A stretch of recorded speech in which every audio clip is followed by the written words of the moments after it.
हाँ जी, क्या हाल चाल है। तो देखो, हम बहुत सारी बातें करते हैं आफ्टर सेल सर्विस के बारे में कि टाटा की अच्छी नहीं है, महिंद्रा की अच्छी है, हुंडई की अच्छी है, मारुति की अच्छी नहीं है, होंडा की अच्छी है, एमजी की अच्छी नहीं है। ये सब चलता रहता है, लेकिन it depends upon actually service centre के ऊपर वो कैसे डील करते हैं, वो वैल्यू करते हैं उस कस्टमर्स की या नहीं करते हैं। ऑलराइट, तो ये मेरा एक पर्सनल एक्सपीरियंस है जो अपनी मैं होंडा में लेके गया था, मैं होंडा सर्विस सेंटर पे। और मेरी गाड़ी को भी ऑलमोस्ट हो चुके हैं 2 साल। और इसमें एक्चुअली इशू ये आया था कि अब समर स्टार्ट हो चुके हैं, तो I was very much looking forward to the AC. AC effective उतना नहीं था जितना पहले था। तो इश्यू इसमें यह आया था कि विंटर से बहुत हीटर यूज किया गया था इस गाड़ी में, बहुत जगह ड्राइव किया मैंने से। तो अब समर्स आ चुके हैं, समर्स के लिए अपनी गाड़ी को रेडी करना था। तो सबसे इंपॉर्टेंट था मेरा एसी को मैं चेक कर रहा था। एसी मुझे इतना कूलिंग नहीं लगा।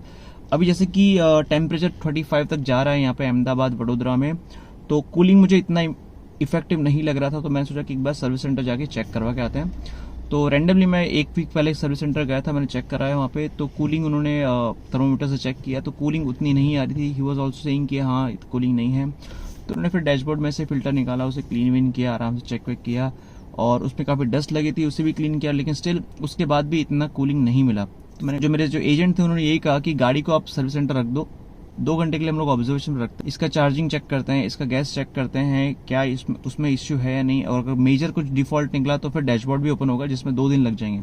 तो लाइक रियली इतना ज़्यादा हो सकता है। बट यहाँ पे मैं थोड़ा सा माइंड मेरा हो गया कि यार एसी शायद ठीक है, मैं चला लेता हूँ, काम कर लेता हूँ। बट नहीं, फिर गर्मियाँ बहुत बढ़ गई थी बीच में, तो इफेक्टिव मुझे नहीं लगा एसी। तो मैंने कहा ठीक है, अब चलो जाते हैं सर्विस सेंटर जाके हम हमारी गाड़ी दिखाते हैं। तो मैं गया, गाड़ी को पूरी प्रिपेयर कर गया था। गाड़ी वहाँ पे 10 बजे शार्प मैंने गाड़ी वहाँ पे दे दी थी।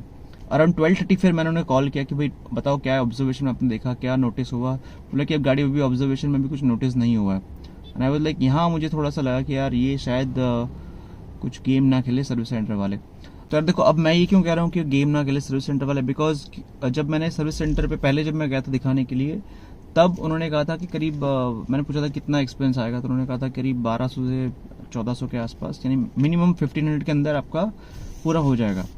और मैंने इसकी एक्सटेंडेड वारंटी भी ले रखी है, तब वो स्टिल लाइक यार ठीक है 1400-1500 खर्चा आएगा, ठीक है 2 साल अभी जस्ट कंप्लीट होने वाले हैं।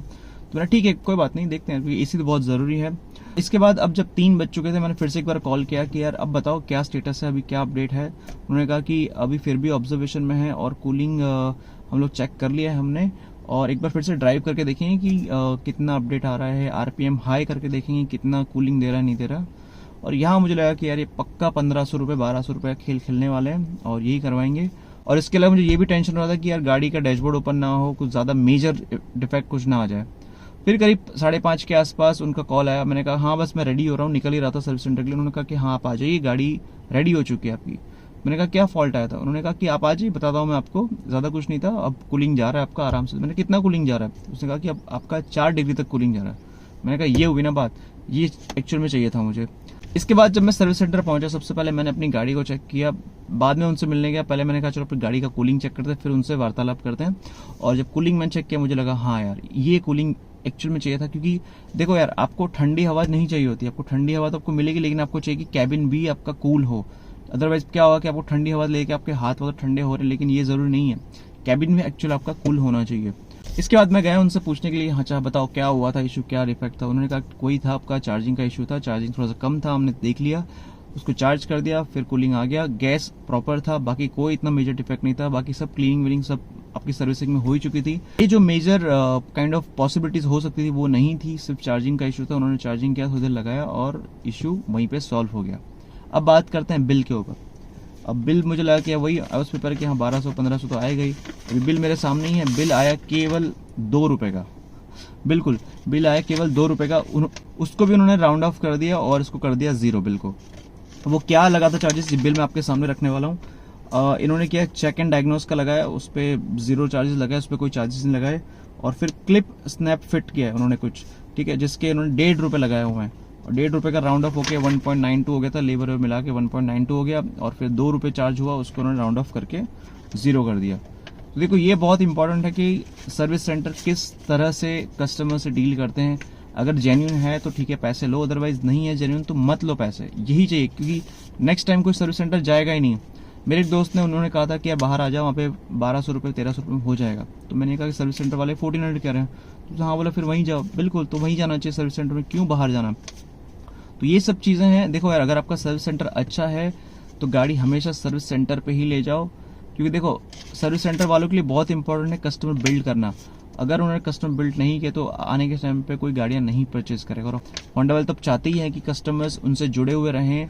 आपने देखा होगा कि बहुत सारे वीडियोस में कि होंडा के सर्विस सेंटर्स जो हैं और शोरूम्स हैं वो रिनोवेट हो रहे हैं, अपग्रेड हो रहे हैं, क्योंकि उन्हें पता है कि आने वाले सालों में एसयूवी आ चुकी है और अब आने वाले सालों में दबदबा जो है वो तो बना ही रहेगा। तो आप भी जब गाड़ी चूज करते हो हमेशा ध्यान दीजिए कि आफ्टर सेल सर्विस कैसी है उस कंपनी की, क्योंकि देखो गाड़ी तो आपके एक बार शोरूम से लेकर आ गए, फिर उनसे कोई मिलना जुलना नहीं होने वाला है। बार बार आप मिलने वाले हो सिर्फ सर्विस सेंटर वालों से, और ये एक मैकेनिज्म है। इसमें दिक्कत आएगी, कुछ ना कुछ माइनर दिक्कत तो आएगी। अगर दिक्कत नहीं भी आई तो आपको सर्विस तो करवानी है। सर्विस सेंटर जाने वाले हो, बेसिक्स चेक करवाने वाले हो, तो वहां देखना होगा आपको सर्विसिंग कैसी हो रही है, क्या उस हिसाब से डील कर रहे हैं वो लोग। ये तो नहीं है कि सिर्फ बिल बनाना है 10,000 5,000 का। तो यार ये मेरा एक्सपीरियंस था होंडा की सर्विस सेंटर पे। और गाड़ी अभी मेरी ऑलरेडी 35,000 किलोमीटर चल चुकी है। एसी का जो दिक्कत है बस वही है, और कोई मेजर दिक्कत अभी तक गाड़ी में नहीं आई है। ऑलराइट, तो आफ्टर सेल सर्विस हमेशा चेक कीजिए आपके एरिया में कौन सी कंपनी की अच्छी है। गाड़ी में वैसे भी आप लोग कंफ्यूज होते ही हो, तो आफ्टर सेल सर्विस को भी एक बार चेक जरूर कीजिए, उसके बाद गाड़ी पसंद कीजिए। ऑलराइट, तो ये मेरा एक्सपीरियंस था होंडा के साथ, तो मैंने आपसे शेयर किया। आपके पास भी अगर ऐसा कोई एक्सपीरियंस है तो कमेंट कर दो, बताओ मुझे, ठीक है।